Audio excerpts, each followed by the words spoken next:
오늘 약속의 땅 두 번째 시간. 오늘 제목은 하나님의 약속을 깨어진 인생 그릇에 담으시는 이유. 하나님의 약속을 깨어진 인생 그릇에 담으신 이유라는 제목으로 말씀 나누겠습니다. 특별히 우리 안에 있는 이 깨어짐을 통한 본질적인 두려움들이 있어요. 그것들을 우리가 어떻게 이길 것인가. 그리고 이 깨어짐, 또 깨어질 우리의 연약함을 하나님은 어떻게 바라보시는가, 그에 초점을 맞춰서 좀 말씀을 나누겠습니다. 제가 한 선교사님의 책을 요즘 보고 있는데, 깨어진 그릇이라는 규장 출판사에서 나온 이 책입니다. 여기 이 카피 문구가 아주 강렬해요. 내 깨어짐 때문에 내가 너를 택했단다. 내 깨어짐 때문에 내가 너를 택했단다. 그러니까 이 선교사님을 주님께서 택한 것이 뭐 이분 안에 있는 능력 때문에 택한 것이 아니라 네 깨어짐 때문에 내가 너를 택했다. 참 감동이 있는 책이었습니다. 여러분 꼭 보시길 바랍니다. 김 선교사님은 서울의대를 졸업하고 서울대병원과, 혹시 사진 좀 준비됐습니까? 서울대병원과 아산병원에서, 이분이에요.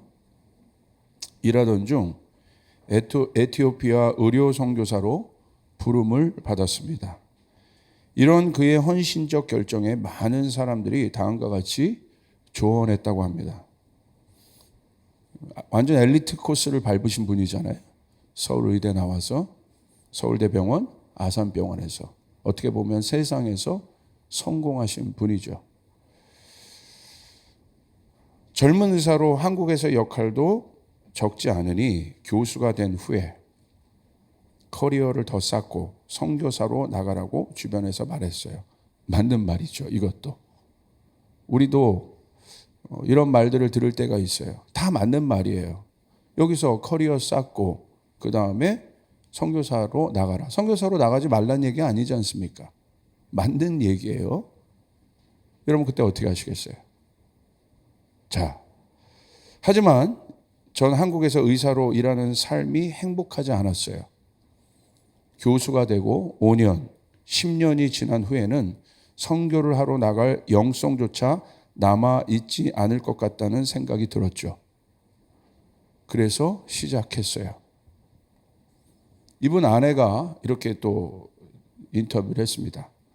다들 자리를 잡은 후에 큰 일을 하라고 하셨지만 남편은 나이가 들어서 남은 인생을 헌신하는 것보다는 자기 인생 중에 제일 좋은 시간을 하나님께 드리고 싶다고 했고 저도 동의했어요. 여러분 가장 좋은 것들, 좋은 시간을 하나님 앞에 드릴 준비가 됐습니까? 3분의 1 아멘 하시네요. 다시요. 가장 좋은 것, 가장 좋은 시간을 하나님 앞에 드릴 준비가 되셨습니까? 자, 우리 조이풀 축복의 법칙이 있다고 했어요. 일단 아멘하고 뭐라고 그랬대요. 일단. 그 다음에 하나님이 하시고 그 다음 페이지로 넘어가지, 아멘도 안 하고 그 다음 페이지로 넘어가겠습니까?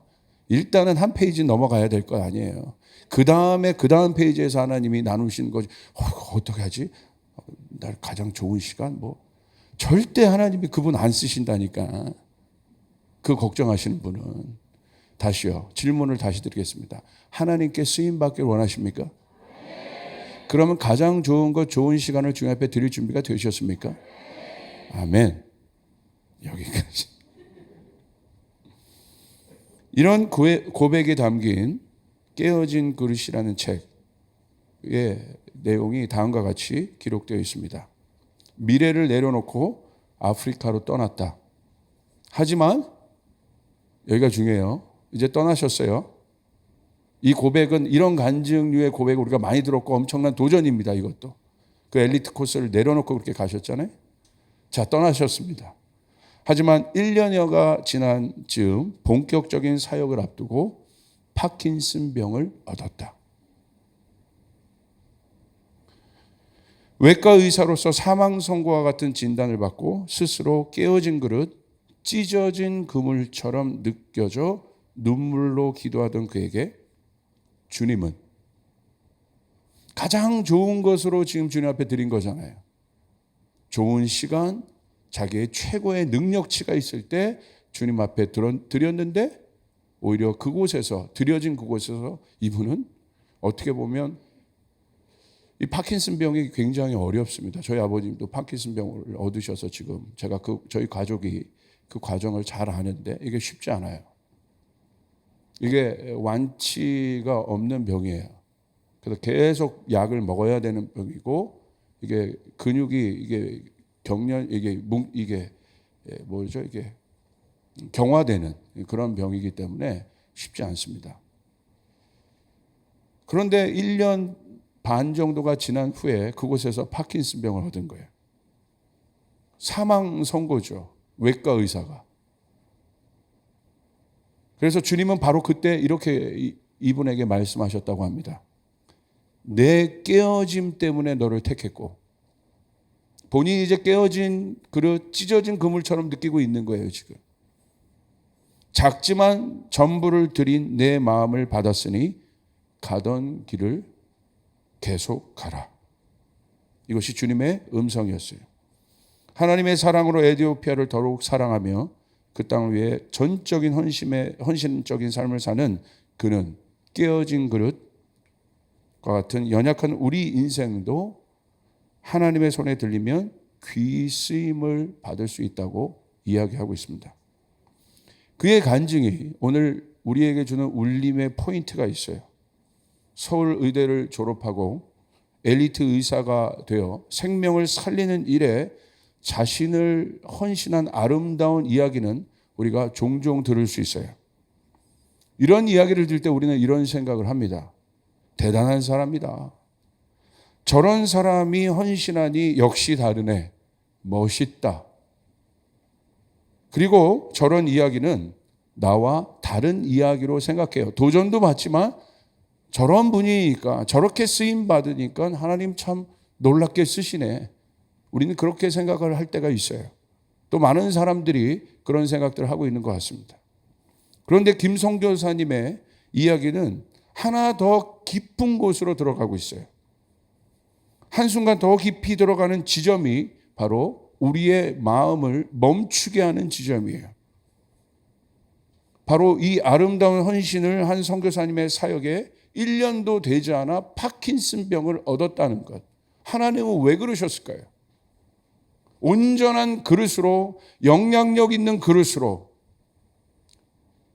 여러분, 거기 가서 이제 의사 역할을 하는 분이 파킨슨 병을 얻어서 자기가 아픈데 남을 이렇게 치료하고 돌본다는 것이 이게 그림이 안 좋잖아요. 하나님 안 그렇게 할 수도 있는데, 그리고 이분의 인생을 보면 그런 엘리트 코스를 밟게 하시고 어렸을 때부터 헌신하게 하고 대학 때 온누리교회 다니셨던 분인데 대학부부터 청년부부터 달랐더라고요. 제가 간증을 쭉 봤더니 하나님 앞에 열심히 나갔고 하나님 만난 이후로 전적으로 딴 곳에 한눈 팔지 않고 자기의 모든 재능을 들여 하나님을 섬기겠다고 헌신하겠다고 결혼도 그렇게 했고, 이 사모님도 영국에서 유학하신 재원입니다. 그런데 선교에 대한 헌신을 가지셨고 최고의 인생, 최고의 그릇의 상태를 드렸는데 파킨슨 병을 얻은 거예요. 하나님의 뜻은 무엇이겠습니까? 이 지점이 바로 한 단계 더 들어간 이 시대, 우리가 하나님의 뜻을 봐야 되는 굉장히 중요한 포인트라고 저는 생각해요.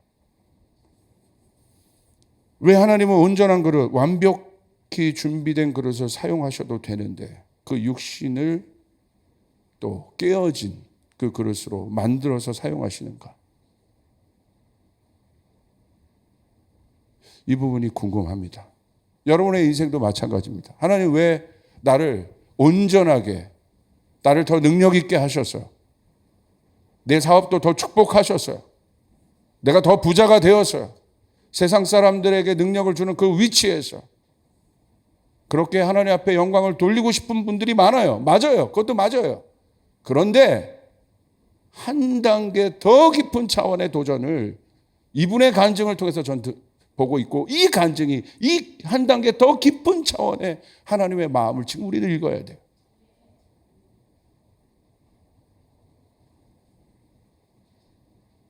얼마나 깊은 공고한 날입니까?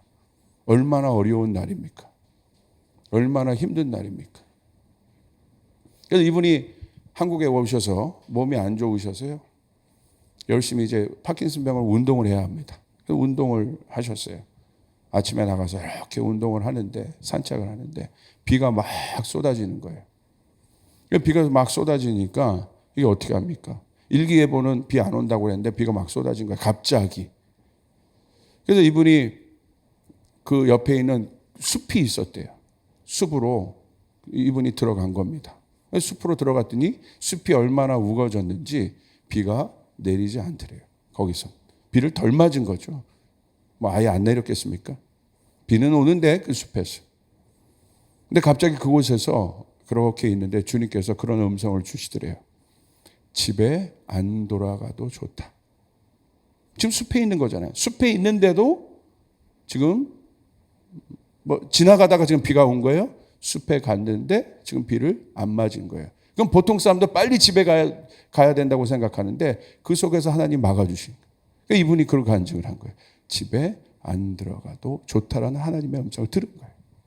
그래서 어떻게 보면 우리는 이렇게 생각할 수 있어요. 야, 네 중심을 받으셨어. 그 말하면 됐어. 이제는 들어와서 네 몸을 잘 돌보면서 여기서도 얼마든지 할 수 있잖아. 그런데 하나님의 음성은 달랐어요. 집에 안 들어가도 좋다. 다시 그 길을 가시게 합니다. 다시 그 선교지에 계십니다. 이분의 삶을 통해서 몇 가지 한번 정리를 해봅시다. 첫 번째, 하나님은 김 선교사님을 깨어짐 때문에 사용하셨다는 거예요. 하나님은 우리가 깨어졌기 때문에 사용하신다는 엄청난 내용을 우리에게 알려주고 계십니다. 우리가 온전했기 때문에 우리가 사용할 만한 은사와 능력이 있어서 주님께서 우리를 사용한 것이 아니라, 하나님은 이분의 인생을 통해서 우리에게 주는 메시지는 오히려 이분이 깨어졌기 때문에 하나님이 이분을 사용하신다는 거예요. 오늘 하나님이 여러분을 사용하신 포인트가 여기 있습니다. 물론 여러분의 능력을 갖고 하나님 앞에 올려드릴 수 있지만, 얼마나 많은 사람들이 지금 깨어지고 있습니까? 지금은 깨어짐의 시대예요. 그러니까 지금은 교회가 아둘람굴이 돼야 돼요. 얼마나 많은 분들이, 예수를 모르는 많은 분들이 깨어지고 상해 있습니까? 그런데 제가 이 지점의 포인트가 제 마음 가운데 울림이 있었던 거예요. 많은 사람들은 그런 사람들을 루저, 연약한 사람, 끝났다라고 이 세상은 얘기하지만, 아니요. 오늘 성경은 하나님의 뜻은 여기 있는 거예요. 능력이 있어서 그런 사람들이 교회에 왔는데 교회가 온통 그런 능력이 있을 때, 하나님이 저 사람을 쓰는구나. 나도 능력이 있어야 되는데. 근데 그 능력조차 없을 때, 깨어져서 어떤 것도 담을 수 없는 인생의 그릇이 되었을 때, 여러분 교회마저도 하나님이 쓰시는 사람은 그런 사람이라고 얘기하고 있고, 모든 사람이 그렇게 달려간다고 한다면 90% 아니요 95%의 사람들이 지금 이 시대에 깨어져 있는데, 그런 사람들에게 있어서 하나님은 어떤 의미란 말입니까? 복음은 그런 분들에게 있어서 어떤 의미란 말입니까? 오늘 이 간증을 통해서 우리가 집중해야 되는 것은, 하나님은 이분을 깨어졌기 때문에 쓰셨다는 것이에요. 하나님은 우리 안에 깨어진 것들이 있습니다. 깨어진 인생의 그릇들이 있어요. 그런데 여러분, 그것 때문에 하나님이 여러분을 쓰신다는 것을 이해하시길 바랍니다. 어마어마한 역설입니다. 이게 복음이에요. 십자가는요, 예수님이 깨어진 곳이에요. 그러나 저 깨어진 어마어마한 저 십자가를 하나님이 쓰셨다는 거예요. 여러분, 왜 하나님께서는 깨어진 그릇을 사용하시는가요? 오히려 내가 그렇게 자랑스럽게 생각하고, 하나님, 내가 이만한 능력이 있으니까 하나님 날 쓰셨군요 라고 하실 수 있는데, 왜 하나님은 이 시대에 특별히 깨어진 그릇을 쓰실까요? 왜 그러냐면요, 깨어지지 않으면 그 능력이, 내가 의지하는 그 능력, 그것이 성령의 역사를 막을 수 있다는 것을 제가 알았어요. 그 강력한 온전함을 추구하는 분들이요, 나중에 온전히 하나님 앞에 그 모든 것을 전적으로 드리는 분들을 제가 많이 못 봤어요. 자, 이런 겁니다. 설교자예요, 제가. 말을 잘하는 사람이 있습니다. 말의 은사가 있는 사람도 있어요. 이건 능력입니다. 설교를 잘하는데 말을 못하면 어떻게 하겠습니까? 딜리버리 하는 건데, 전달하는 건데. 그러니까 말의 은사는 설교자에게 있어서 아주 중요한 겁니다. 그런데 말을 잘하는 것은 굉장히 좋은 그 사람에게 능력이 되지만 자신의 그 능력 때문에, 말을 잘하는 능력 때문에 하나님께 엎드리지 않는다면, 내가 얼마든지 내 능력으로, 내가 말을 잘하는 이 능력으로 난 한 번만 봐도 다 알아. 그래서 하나님 앞에 엎드리지 않는다면 그 능력은 무엇인가요? 오히려 그것이 자신에게 주었던 하나님의 축복이라고 생각할 수 있는데 그 축복은 무엇인가요? 그것 때문에 하나님 앞에 엎드리지 않는다면, 설교자가, 그것은 축복입니까? 저주입니까? 그것은 축복입니까? 걸림돌입니까? 저한테 질문해 본 거예요. 다행히 저는 말의 은사가 없습니다. 있습니다. 없습니다. 이것 때문에 하나님 앞에 엎드리지 않아요. 내가 자고하고 있는, 자신하고 있는 그것 때문에 하나님 앞에 적당히 나가요. 그래서 이때 하나님은 깨어진 것을 쓰시는 거예요. 이게 인간이더라고요. 깨어지지 않으면. 그런 사람들 많아요. 하나님, 청년들 중에 제가 성공한 다음에 그 성공의 자리에서 하나님 앞에 영광을 돌리겠습니다. 맞는 말이죠. 얼마나 강력합니까? 많은 영향을 줄 수 있죠. 그런데 그 성공의 자리에 가서 신앙을 지키는 사람은 10 중에 한둘 될까? 그 성공의 한 자리 위에서도 어떤 사람이 그 자리를 지키고 있는지 아십니까? 엄청나게 깨어진 사람들이 그 자리에 있을 때 그 사람은 그 자리에 있지만 변하지 않더라고요. 변질되지 않더라고요. 그런데 그 깨어짐 없이, 하나님 앞에 무너짐 없이 그 자리에 올라간 사람들은 제가 이 변질되는 것들 너무 많이 봐요. 오늘 그 사울과 다윗의 차이는 어디에 있어요? 둘 다 왕이었는데 사울은 광야가 없었고 다윗은 광야가 있었다는 거예요. 어떤 분들이 저한테 와서 자녀들을 보고 기도해 달라고 해요. 그럼 제가 기도할 때, 주님, 이 아이를 다윗같이 써주시옵소서. 다윗과 같은 왕의 권세를 주시옵소서. 그러면 와, 너가 하나님, 목사님이 네가 다윗이래. 와, 그 말은 이제 광야가 시작된다는 거예요. 이해되십니까? 하나님, 이 아이를 다니엘처럼 써주시옵소서. 다니엘이 얼마나 큰 영향력을 발휘했습니까? 그래서 막 좋아합니다. 내 아들이 다니엘처럼 이제 하나님이 그 총리 대신으로 이 엄청난 영향을 주면서 그렇게 살 수 있대. 사자굴에 들어가서도 할 수 있대. 여러분 축복합니다. 이제 사자굴이 열린다는 거예요. 그 얘기하면 그건 싫어해요. 뭡니까 그거? 하나님 앞에 내가 온전히 쓰임받고 싶다고 하면서 그 영역을 저 안에 이렇게 가릴 수 있는데 그 영역, 하나님 앞에 내어드리기 싫은 그 고난의 영역을 가리는데 그 고난의 영역을 가리는 것이 바로 뭐냐면 자기 자신을 과신하는 그 자기가 의지하고 있는 그것들이라는 거예요. 그래서 깨달았어요. 설교가 말이 아니구나.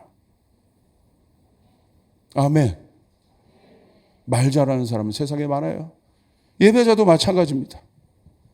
음악에 자신이 있어요. 음악에 자신 있는 사람이 음악을 하면 얼마나 여러분 좋은 것을 여러분 들을 수 있습니까? 좋은 것들을. 우리 건반 치는 어디 있어요? 한번 빨리 와봐요.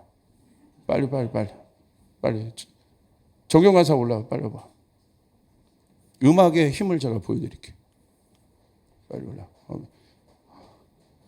에너지가 많아서 반팔을 입고 있고 자, C코드를 눌러봐. C코드. 이건 다칠 수 있어. 그냥 C. 근데 C2를 눌러봐. 이렇게 돼. 같은 C인데 C 서스포. 같은 C인데도 이렇게 다양하단 말이야. 벌써 표현력이 달라요. 같은 거를 표현해. 마이너, 좀 우울하게. 이게 다르잖아요. 우리 박수 한번 쳐주시고요. 그러니까 여러분, 능력은 이 표현하는 능력, 이건 이 표현하는 건 능력이에요. 음악은 능력이에요. 기술이 있어야 되는 거예요. 그래서 많은 사람들이 감동을 받아요. 그런데 아십니까? 그것 때문에 하나님 앞에 엎드리지 않을 수 있다는 거예요.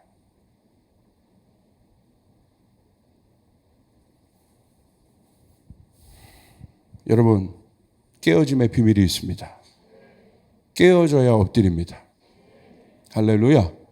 두 번째, 작지만 전부를 드리는 내 마음을 받았다는 음성을 들으셨어요.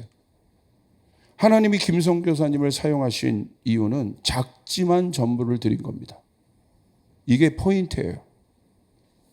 이 내용은 과부의 두랩돈과 같습니다. 작지만 전부를 드린 것. 무슨 말입니까? 중심을 드린 것입니다. 하나님이 기뻐하시는 예배는 어떤 예배입니까? 하나님이 기뻐하시는 헌신은 어떤 헌신입니까? 작지만 전부를 드린 것입니다.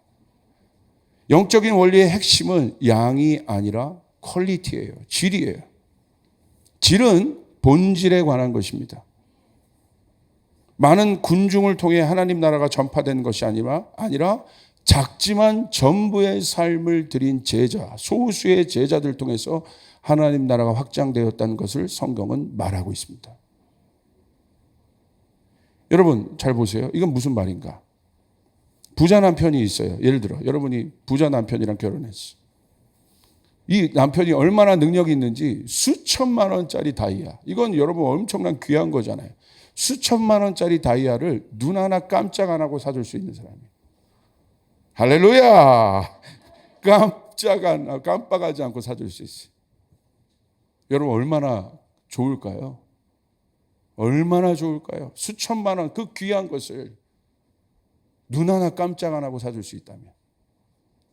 이런 남편을 원하는 분 아멘 해보세요. 이제 머리가 좋으시네요. 그런데 가난한 남편이 있습니다. 근데 이 남편은 도금 반지, 순금도 아니라 14K, 도금 반지 하나를 사는 것이 어렵지만 이 사람은요 며칠을 고민하고 또 디자인을 고민하고 줄 때도 포장을 예쁘게 해서 마음을 담아줘요. 수천만 원짜리 다이아를 그래 내 능력이 많으니까 야 내 것 중에 하나 그냥 줘도 뭐 나 전혀 상관없어. 받아 괜찮아. 이거 하나 줘도 난 뭐 흔들리지 않아. 이렇게 해서 그 귀한 것을 드린 사람과 이 도금 반지 하나 사는 것을 위해 자신의 전부라고 하긴 뭐하지만 그것을 사기 위해서 고민하고 노력하고 온 힘을 다해서 그 도금 반지 하나를 준 남편. 어떤 남편이 좋은가요? 1번, 2번. 목사님, 그래도 전부를 드리며 수천만 원짜리 다이아를 줄 수 있는. 쫓아가서 꿈깨. 없어요. 성경은요, 그렇게 한다면, 그런 사람이 있다고 하면 괜찮다는데, 그런 사람이 없어요. 그럴 수가 없다는 거예요. 주님은 어떤 것을 받으세요? 중심을 받으세요. 전부를 받으세요. 여러분, 주님 앞에 어떤 마음으로 나아가고 있습니까? 이게 바로 전부의 의미예요. 작지만 전부를 드릴 수 있는 사람. 하나님은 이 사람을 쓰십니다. 하나님이 사용하신 인생은 작지만 전부를 드린 인생이고요. 왜 작지만 전부를 드린 인생을 받으십니까? 작은 것을 드린 두랩돈을 드린 과부의 마음을 생각해 보세요. 만약에 충분히 많이 드렸다면 자기 능력 안에서 이렇게 생각할 수 있어요. 이 정도면 괜찮아. 내가 있는 것 중에 그래도 어느 부분 내가 띄워냈으니까 이 정도 드려도 나는 흔들리지 않아. 생각할 수 있습니다.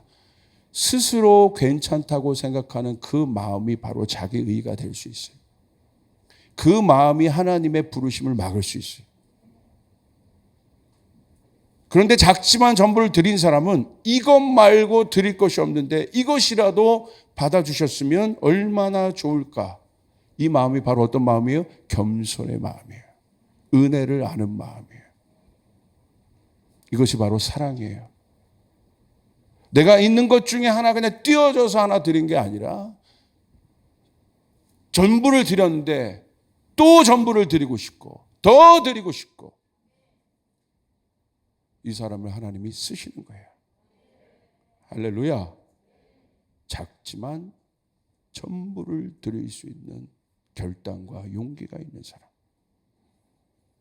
세 번째, 이 선교사님이 주님 앞에 들은 음성이 가던 발걸음을 계속 가라는 거였어요. 선교지에 헌신했는데 파킨슨병을 얻었습니다. 어떤 마음이겠습니까? 그 순간 멈출 수 있습니다. 파킨슨병에 걸린 사람이 무슨 사역을 할 수 있겠습니까? 내 몸을 가누기 어려운 파킨슨병에 걸린 사람이 의료 선교를 할 수 있겠습니까? 합당한 이유들입니다. 얼마든지 선교지에서 나와도 되는 이유들입니다. 이것이 우리의 보통의 생각입니다. 내가 주님의 이름을 열심히 했어요. 내가 주님 앞에 작정한 일들을 했어요. 근데 갑자기 어려움이 있어요. 그래서 멈췄어요. 얼마든지 내가 원자리로 다른 곳으로 가야 되는 합당한 이유가 될 수 있어요. 그러나 한 단계 더 나아간 거예요. 주님의 음성은 뭐였어요? 가던 발걸음을 계속 가거라. 할렐루야. 그래서 이분의 간증이 결이 다르다는 거예요. 가던 발걸음을 계속 가거라. 하나님이 부르신 것입니다. 하나님이 길을 여십니다. 책임을 지십니다. 드디어 진짜 믿음의 행보를 할 수 있는 거예요. 파킨슨병에 걸려서 여러분 어떤 일을 할 수 있겠습니까? 그런데도 하나님께서 쓰신다면 하나님이 하시는 것입니다. 하나님이 역사하시는 것입니다. 하나님을 드러내는 진짜 전적인 삶을 살게 되는 것입니다. 삼송에 있는 제가 아는 저희가 초창기 때부터 도왔던 한 개척교회가 있습니다. 젊은 사역자들이 모여 교회를 하는 교회예요. 사역을 시작했는데요. 빚이 많아졌어요. 워낙 없는 데서 시작했어요. 그리고 그 담임하던 목사님이 아버지 어머니 모두가 어려워지셨고 또 이 담임 목사님도 어려워지셨어요. 건강이. 그래서 더 이상 사역을 할 수가 없어서 같이 함께 그 사역을 시작했던 전도사님에게 동역자 전도사님에게 교회를 최근 쉽게 말하면 바톤 터치를 했어요. 그런데 이 전도사님의 상황도 쉽지 않아요. 아버지 어머니가 모두 암을 얻으셨고 그리고 아버지는 작년에 소천하셨어요. 쉽지 않습니다. 이 목사님도 이 전도사님도 그 정수기 어떤 또 판매 역할을 하면서 목회를 하고 있어요. 그런 상황 속에서 코로나가 터졌습니다. 교회 월세가 밀렸습니다. 어떻게 해야 할까 고민했습니다. 옮겨야 하나? 다른 사역을 구해야 하나? 여기서 멈춰야 하나? 그런데 이 전도사님의 대답은 분명했어요. 이 어려운 때에 20여 명 가까운 동네 아이들이 교회를 나오기 시작한 거예요. 그래서 이 아이들을 전도했고 그 아이들의 삶이 변하기 시작한 거예요. 엄마 아빠 다 바쁜 돌봄이 필요한 아이들이 교회가 좋아서 나오기 시작한 거예요. 그리고 30여 명의 청년들이 헌신하며 교회를 위해 기도하기 시작했어요. 너무 어렵지만 저와 통화한 내용을 제가 지금 적은 거예요. 전도사님의 결단은 이거였어요. 가던 길을 목사님 계속 가고 싶습니다. 빚 어떻게 할 거야? 내가 물어봤어요. 빚이 어느 1,500만 원 정도 있어요. 빚 어떻게 할 거야? 저희가 작정해서 좀 모았는데 한 300만 원, 400만 원 모였습니다. 이 고백을 드리니 고민이 많아졌어요. 저희 교회가 이 빚을 상당 부분 해결했으면 좋겠다. 아멘. 아멘. 그래서 제가 그렇게 얘기했어요. 하나님이 전도사님을 얼마나 크게 사용하시려고 이런 어마어마한 고난을 주시는지 모르겠다. 여러분, 거기서 멈췄습니까? 가정으로 어렵다고, 교회가 힘들다고 멈췄습니까? 이분은 진짜 주님의 소명을 받은 진짜 사역자가 맞아요. 왜 그렇습니까? 멈추지 않는 거예요. 그 아이들을 위해서. 청년들을 위해서. 가던 길을 계속 가는 것입니다. 주님의 부르심에는 멈춤이 없습니다. 하나님의 부르심에 멈춤이 없습니다. 여러분의 육신이 아파도, 여러분이 어려워도 하나님의 부르심에는 멈춤이 없는 것이에요. 조이풀의 부르심에는 멈춤이 없는 것이에요. 우리가 연약합니까? 하나님이 하십니다. 하나님이 채우십니다. 선포하겠습니다. 멈추지 말자. 멈추지 말자. 마지막 때를 향한 가장 강력한 주님의 음성은 뭐예요? 가라는 거예요. Go and make a disciple. 가서 모든 족속으로 제자를 삼으라. 내가 너에게 권세를 줄 것이다. 여러분, 다윗을 보십시오. 다윗의 위대함은 여기 있어요. 그의 연약함 때문에 모든 것이 깨어졌습니다. 많은 고난이 있었습니다. 그런데 중요한 것은 어떤 것입니까? 다윗의 인생을 보면서 그가 멈추지 않고 약속의 땅으로 갔다는 거예요. 그리고 하나님의 약속의 땅에서 다윗의 소원을 이루셨습니다. 여러분, 광야의 이스라엘 백성을 보십시오. 광야에 있던 이스라엘 백성도 하나님께 불순종함으로 광야에서 있었어요. 그러나 불평한 1세대는 다 죽었습니다. 고생만 하다가 다 죽었어요. 그러나 멈추지 않고, 어려웠지만 트레이닝 받았지만 멈추지 않고 가나안으로 들어간 사람들은 약속의 땅을 취했습니다. 아멘. 움직인다는 건 그래서 중요한 거예요. 약속의 땅으로 향한다는 건 중요한 거예요. 약속의 땅으로 향하는 사람만 하나님의 영광을 볼 수 있습니다. 멈추는 자들은 고생만 하다 끝나는 거예요. 여러분, 우리의 모든 삶의 목적이 어디에 있습니까? 필그림들이에요. 순례자들이에요. 우리는 이 여정을 가고 있는 것입니다. 우리의 본향은 천국에 있습니다. 멈추지 말고 천국을 향해 가야 된다는 것이에요. 아멘. 세 번째, 복음서의 제자들 보십시오. 예수님을 배반했습니다. 다시 예수님 오셔서 그들이 가던 길을 계속 가게 하셨습니다. 사도행전의 제자들 보십시오. 많은 어려움들이 있었습니다. 여러분, 핍박을 받았습니다. 옥에 갇혔습니다. 어떻게 했습니까? 그들이 했던 것, 멈추지 않았다는 것. 멈추지 않고 갔을 때 하나님의 역사가 일어났습니다. 바울이 만약에 로마로 안 갔으면 어땠을까요? 요나가 니느웨로 들어가지 않았으면 니느웨가 어떻게 됐을까요? 오늘 여러분의 인생도 마찬가지예요. 하나님은 여러분에게 약속을 주시길 원하십니다. 약속을 이루시길 원합니다. 여러분 가정 가운데 그 일들을 하기를 원하시고, 여러분의 자녀들에게 그 일들을 이루길 원하십니다. 여러분의 가문을 회복하셔서 하나님은 여러분에게 약속을 이루길 원하십니다. 그렇다면 멈추지 말아야 되는 것이에요. 아멘. 네 번째, 여호수아는 어떻습니까? 가나안 땅의 여호수아를 보십시오. 요단강을 마주하게 된 거대한 여리고 성 앞에서 하나님의 이스라엘 백성에게 오히려 할례를 베풉니다. 못 움직여요. 근데 하나님은 가라는 거예요. 중요한 건 못 움직이는 할례인데도 갔다는 거예요. 갔기 때문에 여리고 성이 무너진 것이라는 거예요. 밟았기 때문에 여리고 성이 무너진다는 것이에요. 그러므로 하나님의 약속이 성취되려면 가야 하는 것이에요. 아멘. 엘리야 보십시오. 열왕기상 19장의 엘리야, 지치고 어려워요. 번아웃 돼요. 우리의 인생도 그럴 수 있어요. 지치고 어렵고 번아웃 될 수 있어요. 저도 이번 컨퍼런스가 역대급으로 제일 지친 컨퍼런스. 할렐루야.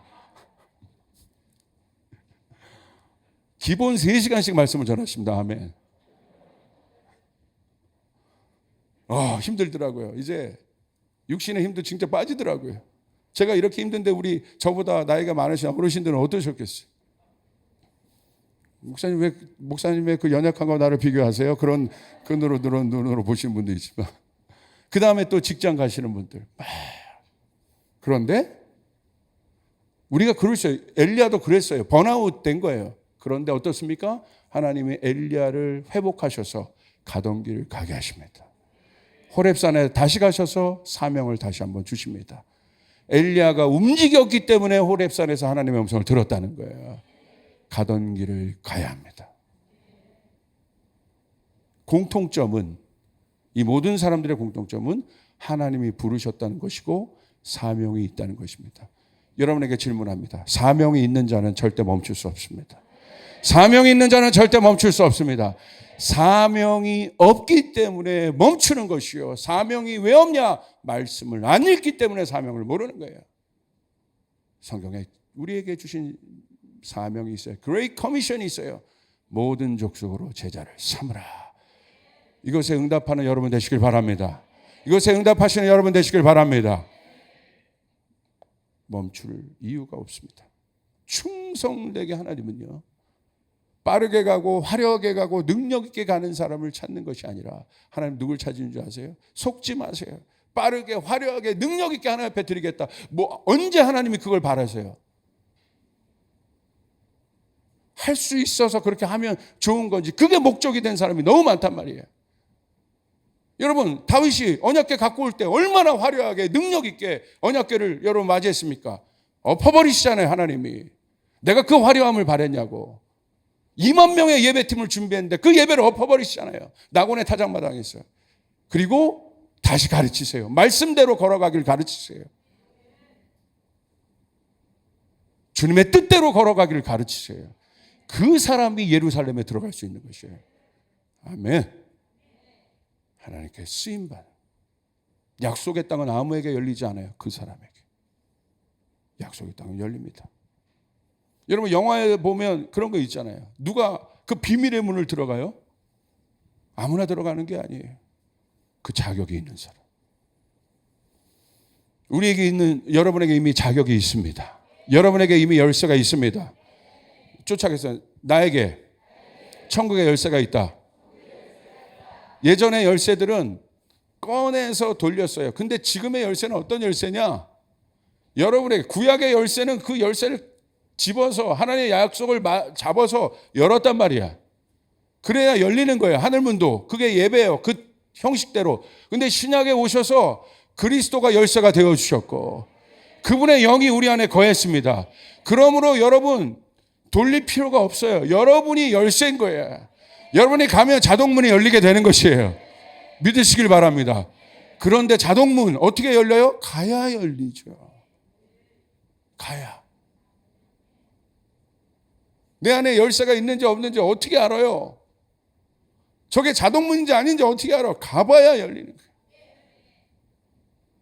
쫓아겠어요. 내 안에 열쇠가 있다. 여러분 가정에 있는 축복, 여러분이 가야, 그 땅에 가야 열리게 되는 것이에요. 주님이 부르신 그곳에 가야 열리게 되는 것이에요. 약속한 그곳에, 약속을 붙잡고 그곳에 가는 사람에게 축복의 문이 열리게 되는 것이에요.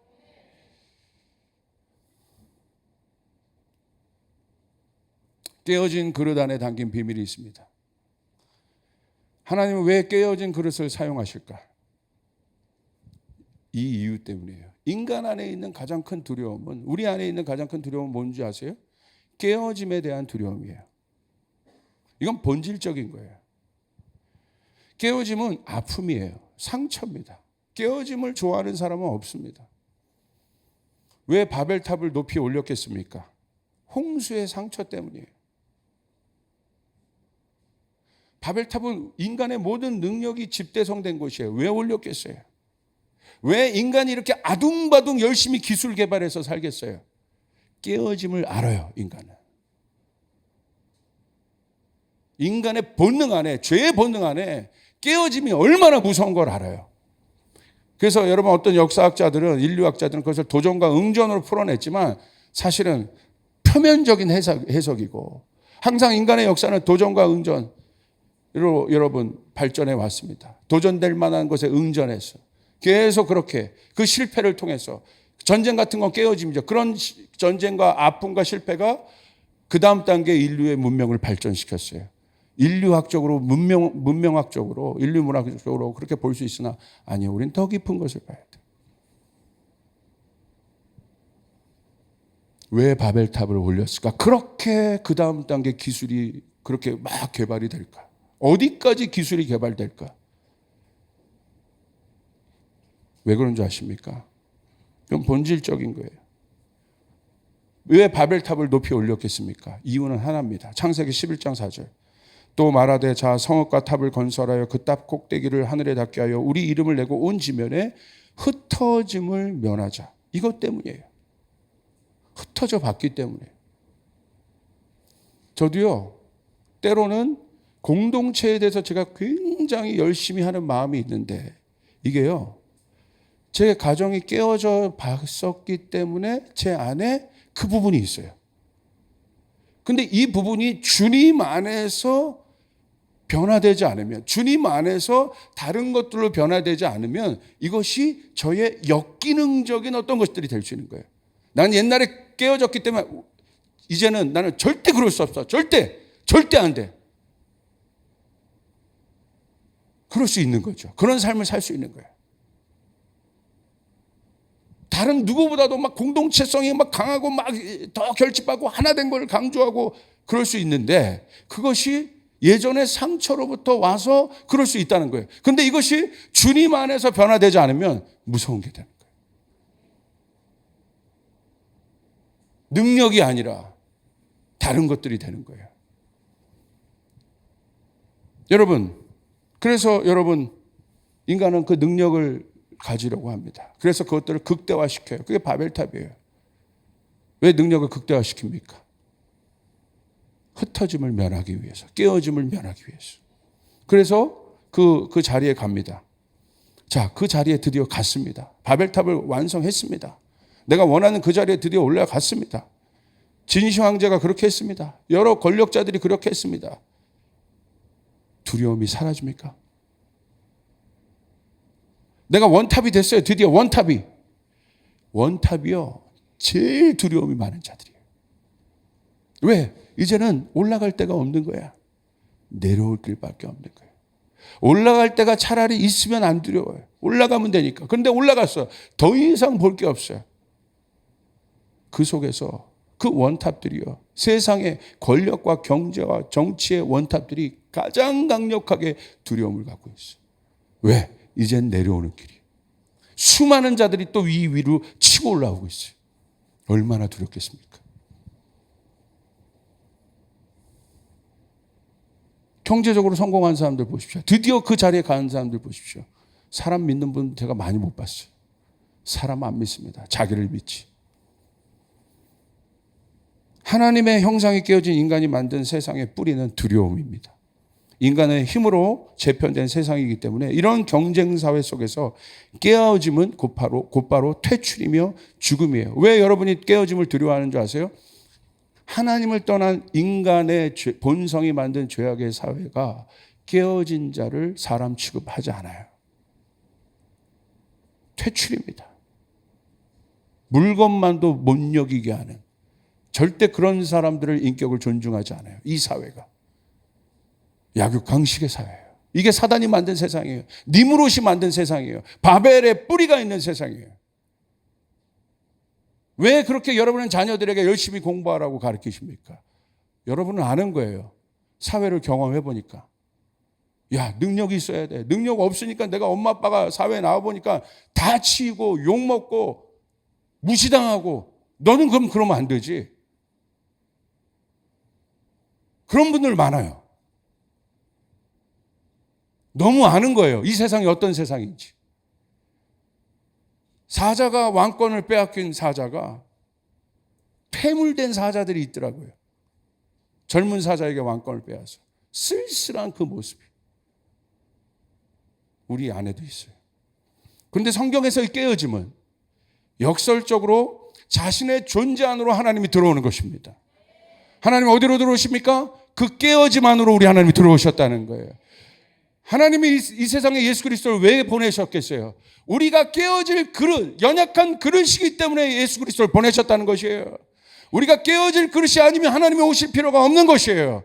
그러므로 내가 깨어진 그 그릇이, 내가 깨어진 그릇이라는 것을 아는 순간 그 사람은 하나님과 연합할 수 있다는 것입니다.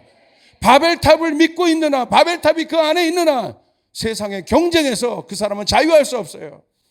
계속 그 바벨탑 안에서 두려워할 수밖에 없어요. 나 깨어지면 어떻게 하지? 나 여기서 망하면 어떻게 하지? 여기서 끝나면 어떻게 하지? 내가 퇴출당하면 어떻게 하지? 내 인생 루저가 되면 어떻게 하지? 그 루저의 인생을 너무나 알고 있기 때문에 오히려 전전긍긍해요. 그 깨어짐이 뭔가 알아요. 마찬가지입니다. 그것이 우리 안에 있는 본질적인 두려움이에요.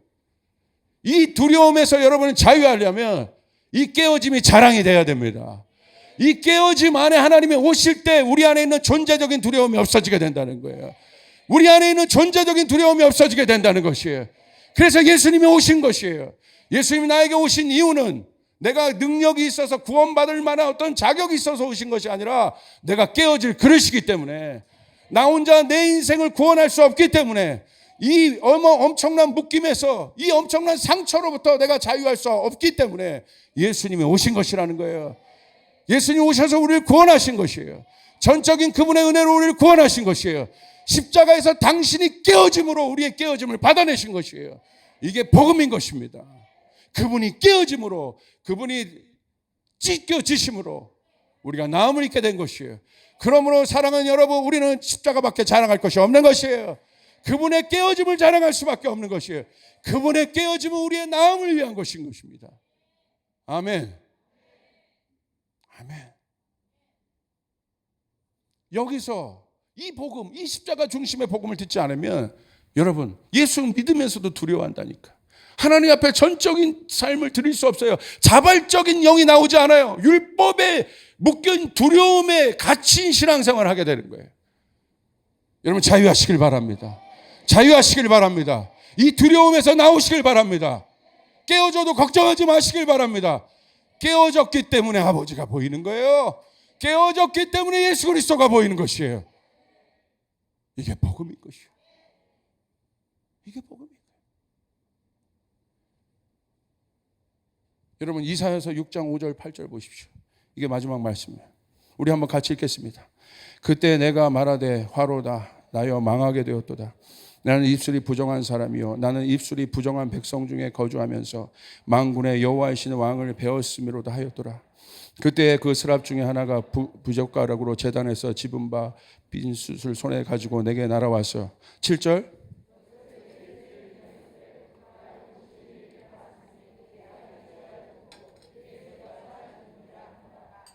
8절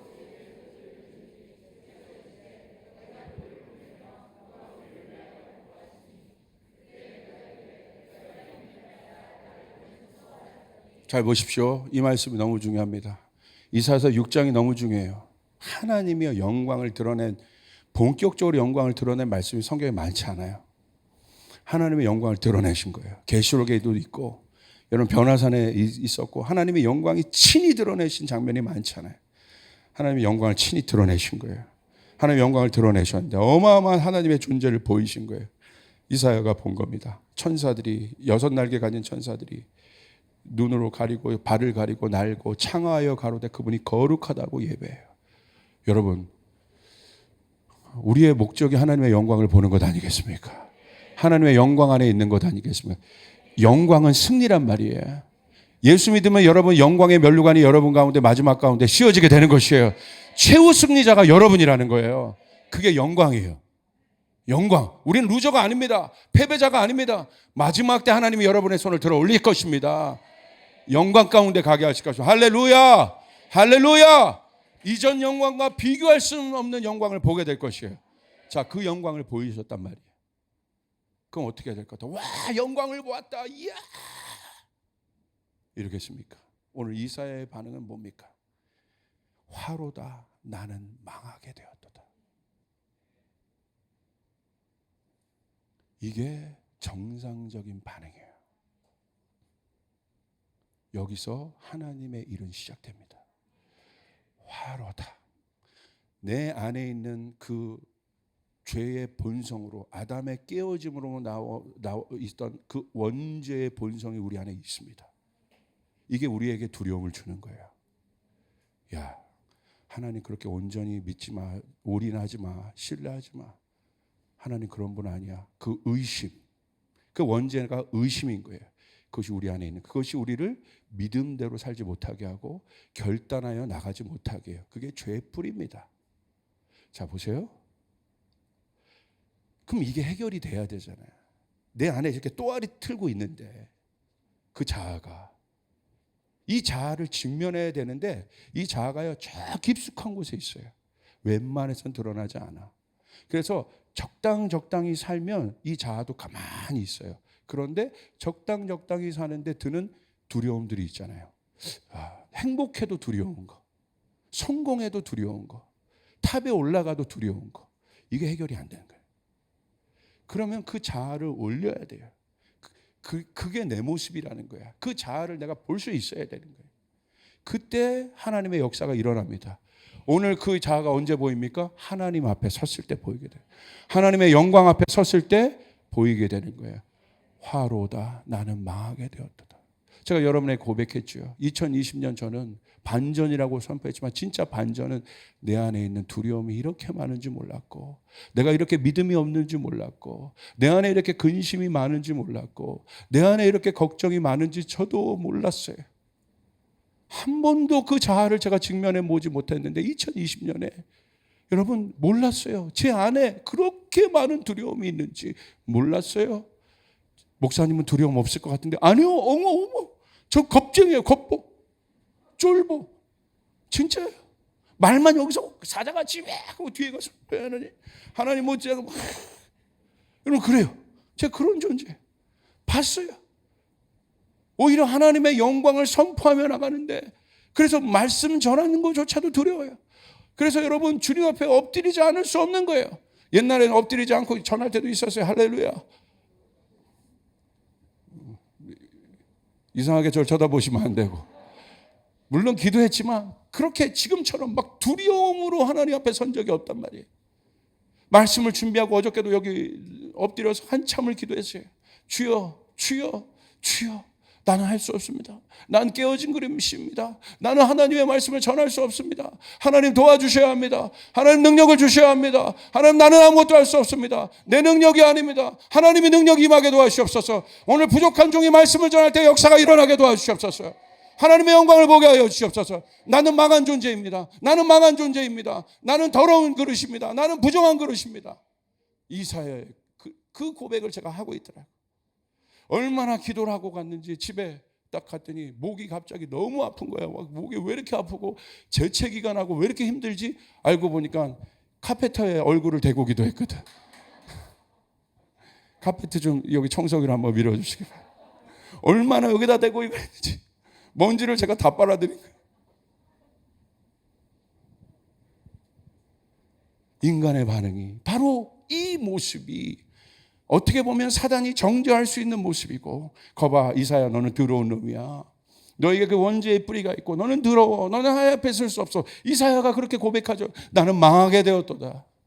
나는 망하게 되었도다. 나는 깨어진 그릇이로다. 나는 부정한 그릇이로다.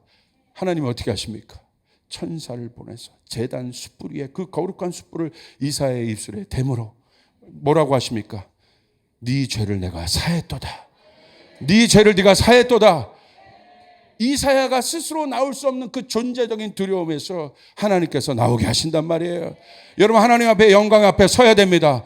하나님의 영광 앞에 설 때 우리 안에 있는 존재적인 두려움에서 우리는 자유케 되는 것입니다.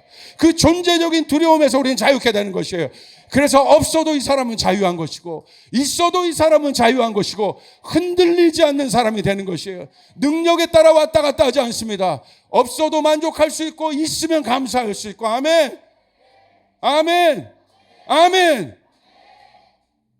누구와도 비교하지 않아요. 흔들리지 않아요. 비교되지 않아요. 자기의 묵묵한 영역에서 최선을 다해서. 그러나 이 사람은 하나님이 계속해서 쓰시는 거예요. 왜? 그 안에 본인 스스로가 나는 깨어진 그릇이다. 나는 하나님의 영광 앞에 설 수 없다. 세례요한처럼 당신은 흥황하시는데 나는 쇠하다. 나는 아무것도 아니다. I'm nothing. 하나님이 그 사람을 쓰신단 말이에요. 우리 교회가 그 고백을 할 때 하나님이 그 사람을 쓰신단 말이에요. 하나님이 그 기업을 쓰신단 말이에요. 하나님이 그 사역자를 쓰신단 말이에요. 아버지가 그 예배자를 쓰신단 말이에요. 하나님이 그 기도하는 사람을 쓰신단 말이에요. 그 교회를 쓰신단 말이에요. 나는 망하게 되었다. 화로소이다.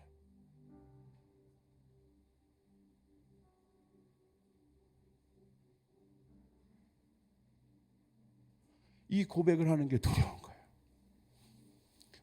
망한 것을 고백하는 사람이 여러분 나는 망하게 되었다면 누가 고백해요?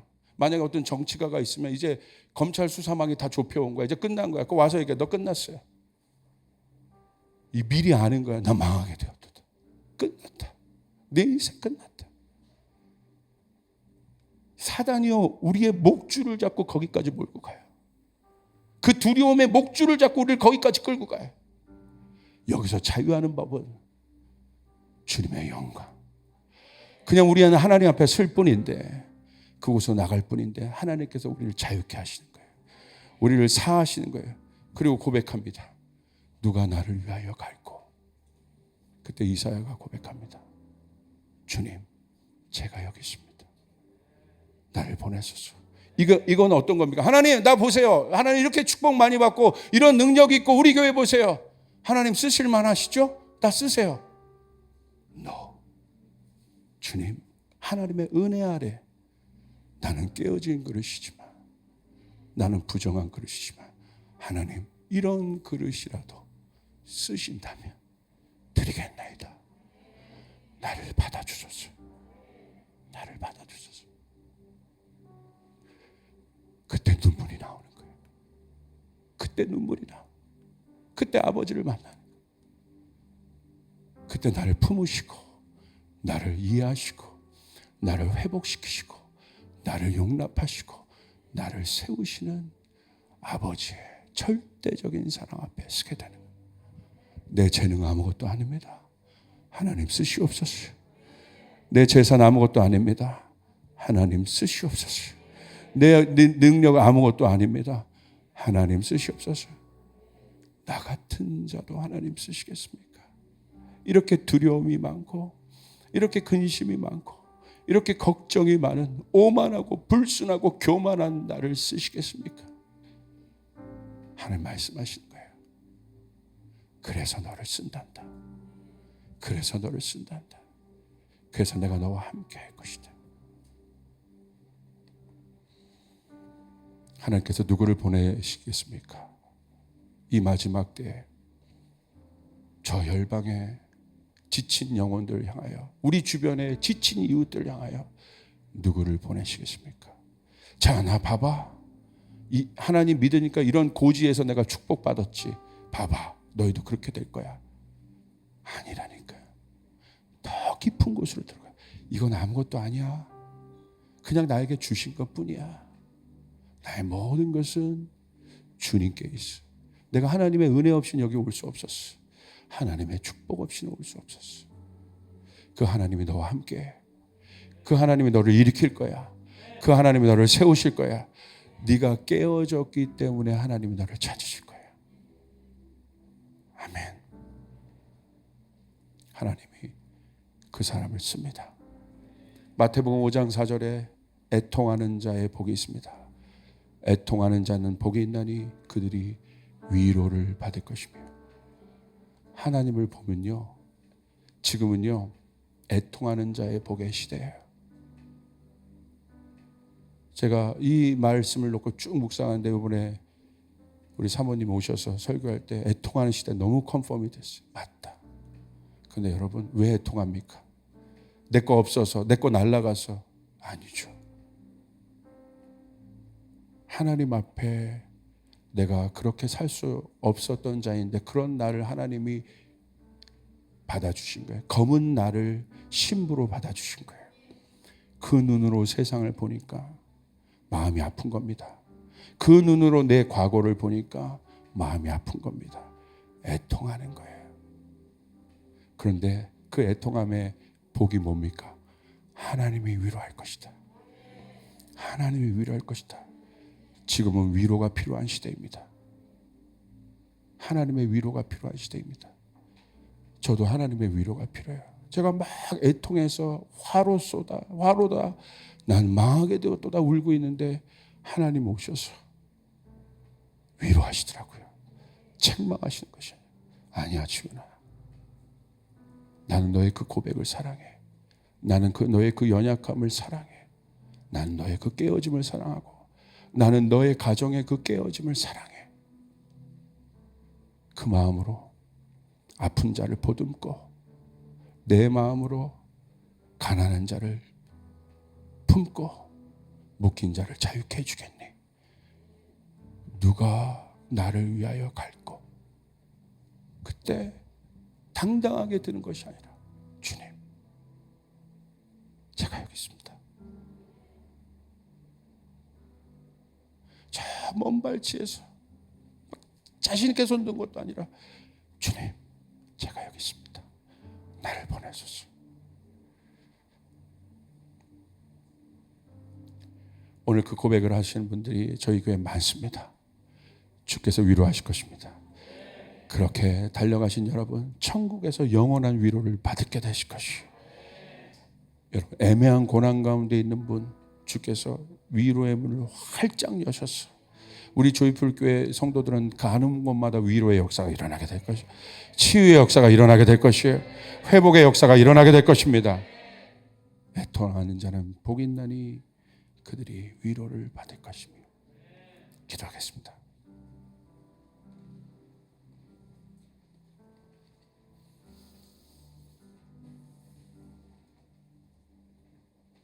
오늘 방송을 보시는 분들도 오늘 이 메시지가 너무 중요합니다. 본인이 깨어질 그릇이라고 생각하시는 분들, 아니 나는 너무 화려하고 온전한 그릇이어서 나는 절대 그런 그릇이 아니야. 그렇다면 회개하셔야 돼요.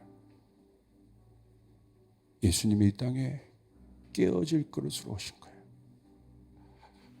그 깨어짐, 그 상한 마음. 여러분, 무엇을 위해 울어보셨습니까? 무엇을 위해 애통해 보셨습니까? 그 깨어진 마음은 아버지의 마음이에요. 여러분, 자기 아들을 몸을 찢었어요. 깨버렸어요. 누가 제일 아플까요? 아버지가 아픈 거예요. 오늘 그 김 선교사님은 엘리트 코스를 받고 그렇게 갔지만 파킨슨병을 줬다는 건 예수님의 삶 똑같은 거예요. 하나님이 작정해버려 깨버리신 거예요. 누가 아플까요? 하나님이 아프신 거예요. 아픈 손가락이에요. 어떻게 하시겠어요? 하나님이 돌보실 수밖에 없어요. 하나님이 업고 다니실 수밖에 없어요. 하나님이 책임지실 수밖에 없어요. 왜냐하면 그 연약함 때문에 하나님을 절적으로 의지하기 때문에. 오늘 여러분의 깨어짐과 연약함 때문에 하나님을 의지한다는 거 아십니까? 그 연약함을 주님 앞에 올려드리십시오. 겸손 앞에 주님 앞에 나가십시오. 여러분의 그 깨어진 그릇들을 하나님 앞에 올려드리십시오. 더 이상 두려워하지 마십시오. 그렇게 나가시길 바랍니다.